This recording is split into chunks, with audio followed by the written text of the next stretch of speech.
Hello, general biology students. This is our fourth video, part 4 of climate change, and we're going to be talking about changes to the Earth's ice levels.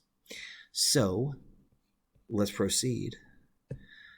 First of all, ice levels change during the course of the year. During the warmer months, March, April, May, June, July, August, ice levels melt. And then during the colder months, October, November, December, January, ice freezes. So there's an up and down every year of ice freezing and melting. But there has been a pattern over time where the total amount of ice has steadily been declining. And though it will freeze during the winter, it will also thaw during the summer.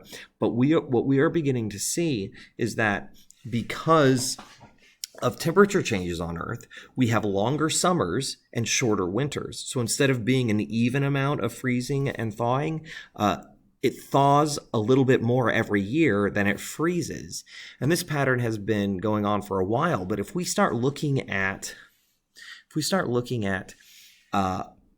things over time, we had freezing in the 1900s, but then when we start hitting 2000, we had thawing in the 1900s, but then when we went to the 2000s, we started seeing a lot more thawing, a lot more melting. So what's happening is the amount of melting ice is increasing, and we're losing a lot more ice each year in the 2000s than we did in the 1900s. And that has effects on the organisms that live there. We've got these polar bears here, and they're just an example of many species that rely on ice for their habitat. And when we start having habitat loss like this, there's really only two options for those species. They will either go extinct, or they will move into other ecosystems.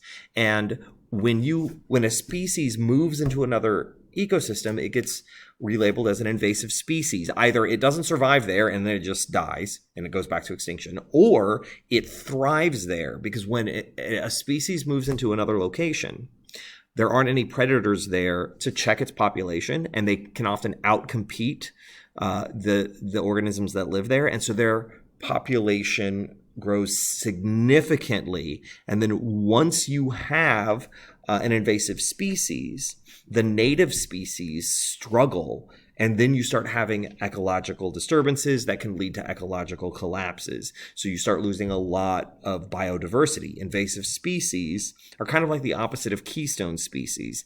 Keystone species improve biodiversity, but invasive species reduce biodiversity. So this is a problem. So let's review. Earth's ice is melting 10 times faster in the 2000s than it did in the 1900s.